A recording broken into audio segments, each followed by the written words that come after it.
Assalamualaikum warahmatullahi wabarakatuh. Perkenalkan, nama saya Rizky Kurniawan, NIM 423211025. Saya dari kelompok 8 ingin presentasikan terkait dengan laporan hasil praktikum OTS pembangkit listrik. Di sini saya akan menjelaskan apa itu Global Solar Atlas dan parameter apa saja yang ada di dalamnya.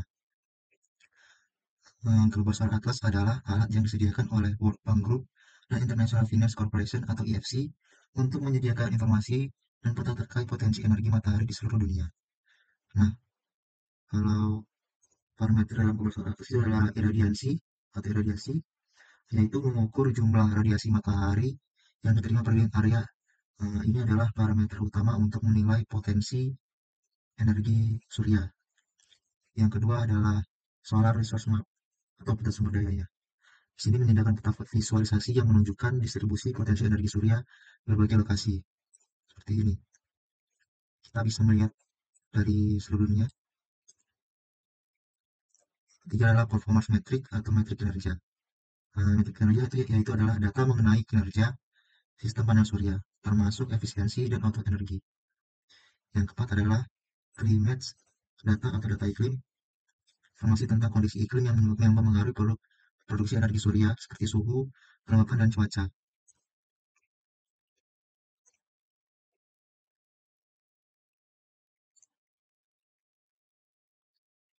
Seperti ini. Kita bisa melihat contohnya untuk temperaturnya yaitu 26,1 derajat. Selanjutnya adalah land use data atau data penggunaan lahan. Dia menyediakan informasi tentang penggunaan lahan yang dapat membantu dalam perencanaan instalasi panel surya. Nah, seperti ini. Nah, semakin pekat warnanya, semakin oranye warnanya, maka potensi dari iradiasinya per unit semakin bagus pula. Selanjutnya adalah socio-economic data atau data sosial ekonomi. Data yang mendukung analisis dampak sosial dan ekonomi dari proyek energi suryanya. Contohnya dari tugas kami mendapatkan lokasi yaitu di sini, di tepatnya di Jalan Seraya, Kerangsang Alam Melapura, Bali, Indonesia, Melapura. Untuk zona waktunya yaitu UTC plus 08 Asia Makassar atau WITA. Untuk di dalam Kronos ya juga memberikan mendata yaitu spesifik photovoltaik atau power output PV out yaitu sebesar 1612 kWh atau KWP per KWP. Di sini juga ada DNI atau irradiation sebesarnya yaitu 17,12 kWh per meter persegi, dan juga global horizontal irradiation sebesar 2025,2 kWh per meter persegi. Di sini juga memperlihatkan optimum tilt of PV module atau OPTA yang tiltnya yaitu 12 derajat kemiringannya, dan di sini juga 0 derajat untuk baratnya yaitu mengarah ke utara. Di sini juga memperlihatkan air temperatur sebesar 26,1 derajat Celcius. Walaupun sedikit berbeda dengan hasil yang kami buat, tetapi hanya berbeda sedikit saja. Kalau dari kami yaitu 27 derajat. Selanjutnya di sini ada open detail juga, bisa kita lihat. Nah, di sini dari lokasinya, mapnya, view out mapnya. Selanjutnya adalah horizon and sun pad, solar atau horizon and sun padnya. Ini data-datanya bisa kita ubah juga per hari. Di sini juga memperlihatkan PV power outputnya. Juga ada DNI datanya. Oke, sekian saja apa dari saya yaitu tentang Global Solar Atlas. Selanjutnya akan dilanjutkan oleh Bang Olwan. Kepada Bang Olwan dipersilakan. Baik, terima kasih Rizky. Perkenalkan, nama saya Olwan Gana Putra Siregar. Di sini saya akan melanjutkan presentasi dengan materi PLTS. PLTS atau pembangkit listrik tenaga surya adalah sistem yang memanfaatkan energi matahari untuk menghasilkan listrik dengan menggunakan sel fotovoltaik atau sel surya. Sebuah VLTS itu terdiri dari 4 komponen utama, yaitu panel surya atau photovoltage, yang kedua itu pengontrol pengisian baterai atau baterai charger controller, yang ketiga itu ada inverter yang mengubah tegangan DC menjadi tegangan AC, yang keempat itu baterai atau aki. Di VLTS itu sistem koneksinya terbagi dua, yaitu secara off-grid atau mandiri atau disebut standalone, yang kedua itu on-grid, langsung terhubung ke jaringan PLN. Selanjutnya, prinsip kerja VLTS. VLTS ini pada siang hari, yaitu mengumpulkan radiasi dari sinar matahari yang menggerakkan elektron di dalamnya dari N ke P, sehingga terminal keluaran panel bervariasi tergantung pada jumlah sel surya yang digabungkan dalam panel, dan tegangan keluaran panel ditentukan oleh jumlah sinar matahari yang jatuh pada panel dan jumlah sel surya yang dipasang pada panel. Dengan demikian, output panel surya dapat digunakan langsung ke beban yang membutuhkan sumber tegangan searah atau DC. Selanjutnya, pada waktu malam hari, output panel surya ini harus dihubungkan ke media penyimpanan atau baterai atau acu.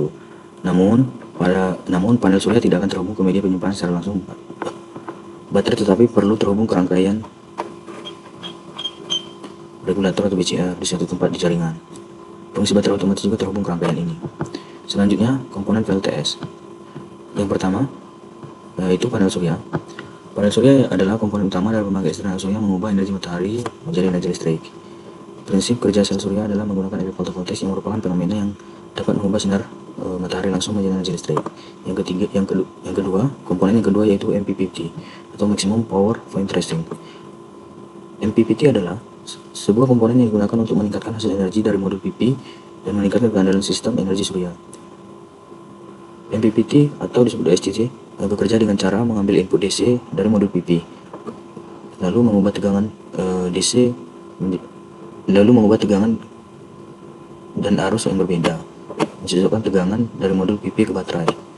Tegangan di mana modul PP dapat menghasilkan daya maksimum disebut titik daya atau tegangan daya puncak.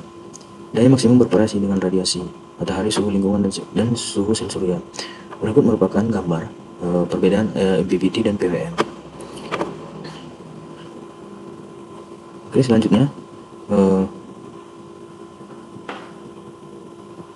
inverter.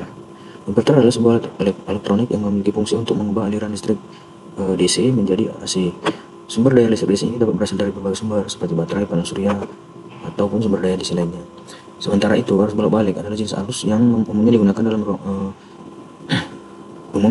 untuk penggunaan beban yang berbagai jenis bisnis. Inverter hadir dalam berbagai ukuran dan kapasitas yang berbeda.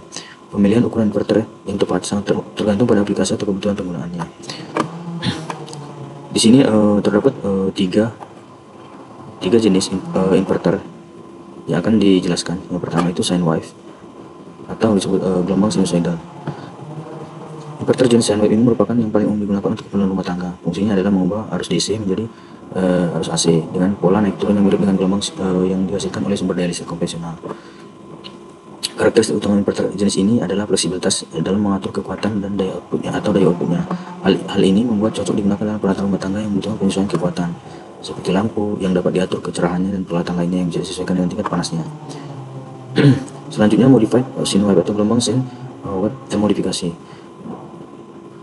Inverter jenis ini sering ditemukan dalam peralatan elektronik rumah tangga, namun dibandingkan dengan sine wave, pola gelombang AC yang dihasilkan oleh inverter jenis ini tidak sefleksibel sine wave. Misalnya pada penggunaan kipas, hanya bisa mengatur kekuatannya sesuai dengan level atau batasan bawaan dari peralatan tersebut. Keunggulan utama inverter ini adalah harga yang lebih terjangkau dibandingkan sine wave murni. Selanjutnya, square wave inverter atau gelombang kotak. Jenis inverter terakhir adalah square wave yang menghasilkan gelombang AC dengan bentuk kotak. Meskipun pada masa lalu pernah banyak digunakan, kini square wave inverter sudah jarang ditemui kecuali untuk digunakan untuk peralatan elektronik kuno. Pada praktikum kali ini kami menggunakan inverter jenis sine wave, yaitu dengan tipe yang 3 fasa yang memiliki gelombang sinusoidal yang sempurna. Selanjutnya, komponen VLTS yang terakhir yaitu baterai atau acu. Penggunaan baterai pada sistem PLTS adalah opsional. Ketika suatu sistem PLTS itu menggunakan baterai, maka sistem tersebut dibilang menggunakan off-grid, sedangkan PLTS yang terhubung langsung ke jaringan disebut on-grid. Pada praktikum kali ini, kami melakukan simulasi dengan menggunakan sistem on-grid atau tanpa menggunakan baterai atau AZO. Karena fungsi baterai pada sistem PLTS adalah menyimpan daya untuk bangkit tenaga ketika sumber energi sedang tidak ada atau malam hari, maka PLTS akan mengambil energi dari baterai yang sudah terisi penuh. Ketika siang hari, baik tersebut di-charge atau untuk menyimpan daya listrik. Baik, sekian penjelasan saya tentang PLTS dan komponen-komponennya. Presentasi selanjutnya akan dijelaskan atau dilanjutkan oleh Iqbal. Kepada Iqbal dipersilakan. Terima kasih. Saya akan melanjutkan presentasi dari kelompok 8. Di sini yang nomor 3 ada metodologi ya. Metodologi itu metode kita menggunakan apa saja. Dan dalam simulasi kali ini kita menggunakan laptop atau komputer, lalu ada software PVSys untuk menjalankan simulasi pembangkit listrik tenaga suryanya. Lalu ada Google Earth Pro untuk mencari dan mengukur luas dari keseluruhan lahan panel surya dan juga jarak antara panel surya ke si gardu induk. Dan ini ada website ketenaga listrikan, kita bisa mencari gardu induk terdekat dari tempat kita akan membuat proyek panel surya. Dan ini kita juga menggunakan website KLHK untuk melakukan cek bahwa di lahan itu bukan termasuk di kawasan hutan konservasi maupun hutan lindung. Dan adapun flowchart-nya, langkah simulasinya, pertama kita bisa memulai simulasinya dari menentukan parameter. Parameter apa saja yang akan kita tentukan, yaitu parameter lokasi, kita bisa menggunakan Google Earth Pro, dan peta kawasan hutan KLHK, ada websitenya. Lalu ada parameter lingkungan. Lingkungannya seperti apa? Apakah dia di tanah yang tidak rata atau di tanah yang curam, itu mungkin kurang baik ya. Jadi kita mencari di tanah yang rata menggunakan Google Earth Pro. Dan di sini ada parameter iklim, bisa menggunakan PVSys dan website Global Solar Atlas. Kita bisa mencari tahu jumlah dari global horizontal irradiation-nya, dia sesuai nggak dengan apa yang sudah diberikan persyaratan sebelumnya, yaitu 2000 watt hour per meter persegi. Nah, setelah kita menentukan parameter, kita bisa parameter ini dia menentukan ini seperti tadi, lokasi tidak rata dari jaringan kita ke gardu induk, lalu parameter lingkungan, struktur tanah, sungai, dan area terproteksi. Area terproteksi ini seperti bangunan-bangunan seperti bangunan pemerintahan atau bangunan-bangunan khusus untuk ketahanan negara yang nggak boleh diganggu ya. Lalu ini untuk mencari global horizontal irradiation, dan ini dari parameter iklim kita bisa mencari PV out-nya, jumlah daya yang mampu dikeluarkan oleh panel PV kita. Setelah keseluruhannya ini didapatkan, kita bisa melihat di catatan keseluruhan. Kita bisa masuk ke sini, dan jika salah satunya ini ada yang tidak sesuai, maka flowchart-nya akan pindah ke hapus area terkoneksi, dan kita harus menentukan parameter-parameter ulang. Jika sudah oke, maka kita akan melakukan desain sistem PLTS, dan PV out bulanannya ini bisa masuk juga ke sistem desain sistem PLTS-nya mau seperti apa. Dan lalu selesai. Nah, di selanjutnya ini ada jarak antara gardu induk ke lokasi PLTS. Kita bisa melihat di sini 370 meter atau 0,37 km ya. Sangat dekat. Lalu selanjutnya, pada proyek kali ini kami akan membangun PLTS itu di Jalan Nanas, Bungaya Kangin, Kecamatan Bebandem, Kabupaten Karangasem, Bali. Di mana lokasi tersebut tidak termasuk di dalam hutan lindung. Kalau kita cek di peta interaktif KLHK, dia tidak termasuk hutan lindung.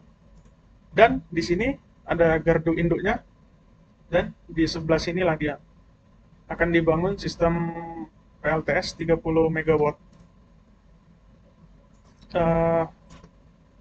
Lalu untuk global horizontal irradiation-nya sendiri, kami mendapatkan nilai 2022,7 kWh per meter persegi. Artinya ini sudah masuk ke eh, dia sudah masuk ya ke ini persyaratannya lebih dari 2000 kWh per meter persegi. Lalu pada parameter ini juga terdapat optimum tilt of PV module, yaitu ke arah mana PV module akan diarahkan dan seberapa derajat kemiringannya.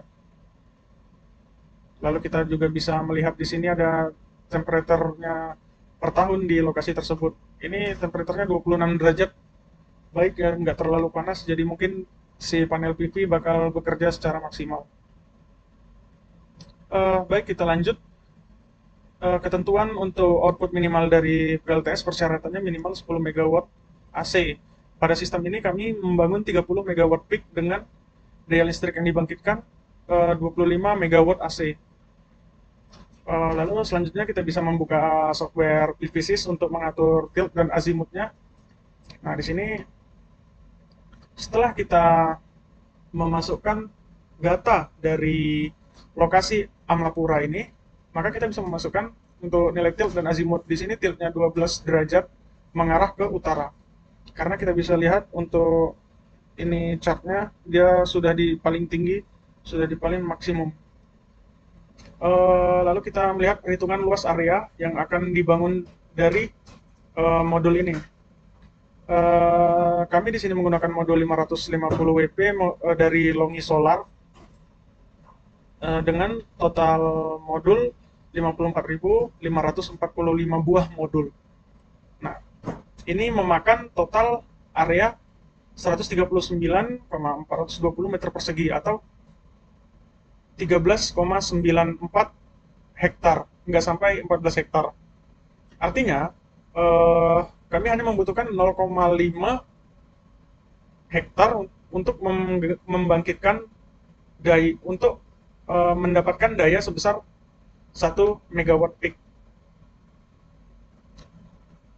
Artinya itu lebih dari yang di ini ya, dari persyaratannya 1 megawatt peak, dia 1 hektar, kami setengah hektar.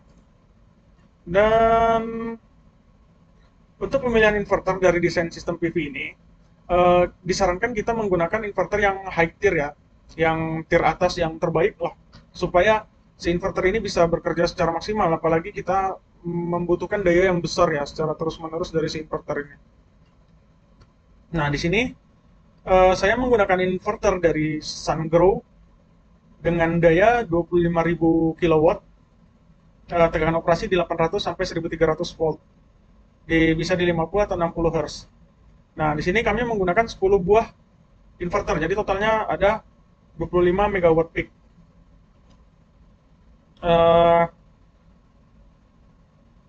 25 kW AC.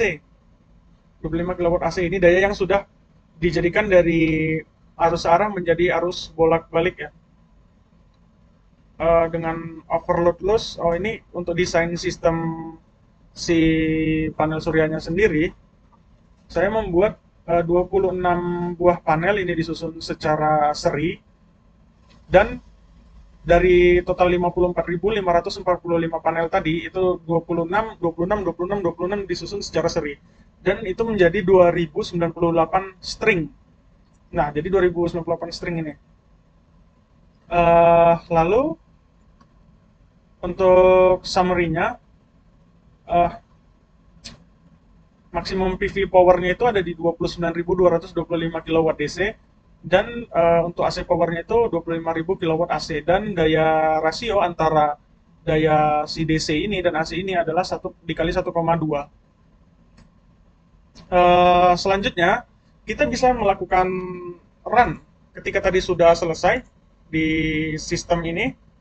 Nah, ini tadi dengan ini global system summary-nya kita bisa oke, dan kita bisa melakukan run simulation. Nah, ini karena saya sudah melakukan run, jadi seperti itu. Dan di sini akan banyak sekali data-data ya.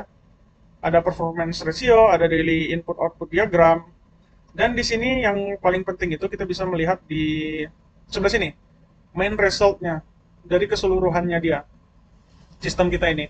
Untuk sistem produksinya kita bisa memproduksi di 51.876 MWh per tahun. Dan secara spesifiknya dia di 1729 kWh per kilowatt peak per tahun. Nah, dan performance-nya itu di 0,85 atau di 85%. Nah, dengan produksi normalnya di 4,73 kWh per kilowatt peak per hari. Ini per satu panel surya ya. Lalu array-nya di 0,77 losses dari array yang 26 tadi, ini 0,77 kWh per kilowatt peak per hari, dan di sistemnya 0,05 kWh per kilowatt peak per hari. Nah, ini dia ada banyak parameternya, kita bisa kalau kita pencet reports, maka semuanya ini akan masuk menjadi sebuah file PDF. Tapi kita lanjutkan saja. Cancel. Oke. Baik, mungkin itu saja dari saya untuk metodologinya dan baik, dan ini di nomor 4 kita bisa melihat hasil percobaannya, dan untuk lokasi PLTS tadi di nggak sampai 14 hektar ya, dan jarak dari antara area yang akan dibangun PLTS ke gardu induk ini 0,37 km atau 370 meter. Dan di sini ada ambient temperature-nya dari si PVSys. Nah, kita bisa melihat untuk keseluruhan per tahunnya, si global horizontal irradiation-nya itu ada di 2003,6 kWh per meter persegi. Sedikit berbeda dari yang global solar atlas. Di sini didapatkan lebih rendah ya. Ya mungkin ada beberapa faktor perbedaan gitu. Dari sini kita bisa melihat temperaturnya ini stabil di 27, 26, yang akan membuat si panel surya ini bekerja secara optimal karena dia tidak terlalu panas untuk temperaturnya. Dan untuk GHI-nya yang paling tinggi itu ada di bulan Oktober. Ini adalah paparan sinar mataharinya sangat cerah ya di bulan Oktober ini, sangat baik. Dan paling rendah itu ada di bulan Mei ya, musim penghujan mungkin ini, Juni musim penghujan mungkin, jadi paparannya kurang. Dan ini untuk GHI-nya bisa naik atau turun sebesar 4%. Lalu kecepatan angin segini, dan ini sudut kemiringan dan azimut. Kemiringan 12%, azimutnya 0 derajat, berarti dia 12% kemiringan menghadap ke utara. Dan ini performa PLTS ya, untuk global horizontal irradiation ya, dia di 2004 kWh per meter persegi ya. Tadi itulah si global horizontal irradiation ini.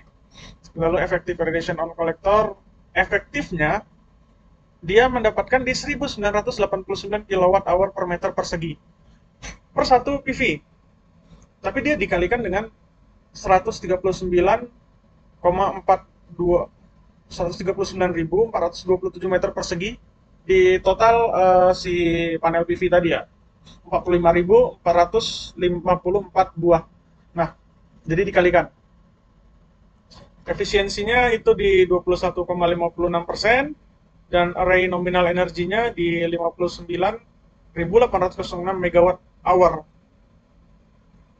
PV loss irradiance-nya ini ada di, bisa turun di untuk loss irradiasinya itu di 0,32%, dan untuk loss karena temperaturnya bisa di minus 9,93%. Ini loss karena suhu ya, faktor suhu. Jadi dia ini loss terbesarnya. Untuk modul quality-nya di 0,25%. Mismatch loss modul string, ini di min 2,10%. Ohmic wiring loss ini di kabel dan segala macam, ini lossesnya. Lalu untuk available energi at inverter output, ini output dari si inverter bisa mengeluarkan energi 51.876 megawatt hour, dan yang sebesar itu pula yang disuntikan ke dalam grid di gardu induk. Baik, kita bisa lihat di sini dari panel V-nya sebanyak 54.000 buah, dan dipasang 26 modul secara seri, dan 26 modul tersebut disebut sebagai string ya. pada suhu operasi 50 derajat Celcius, wah ini panas nih, akan menghasilkan daya 27,42 megawatt peak. Nah, ini turun efisiensinya jadi 27, di mana seharusnya dia tadi di 29.000, turun karena suhunya panas. Nah, ini kan simulasi ketika suhu tinggi ya, jadi turun di 27. Nah, lalu ini kita bisa melihat sistem output power distribusinya. Ini untuk yang dia eh, garis yang ke atas, ini adalah energi yang disuntikan ke grid kilowatt hour per apa ini? Aduh nggak kelihatan. Ini yang disuntikan ke grid sebesar 100.000 kilowatt hour lebih, dan kalau di kilowatt kan itu bisa hingga hampir 26.000 kilowatt AC. Nah, ini dia si sistem power distribution-nya, dan ini referensi kami. Baik, mungkin segitu saja untuk hasil presentasi dari kelompok 8, kurang lebihnya mohon maaf. Terima kasih.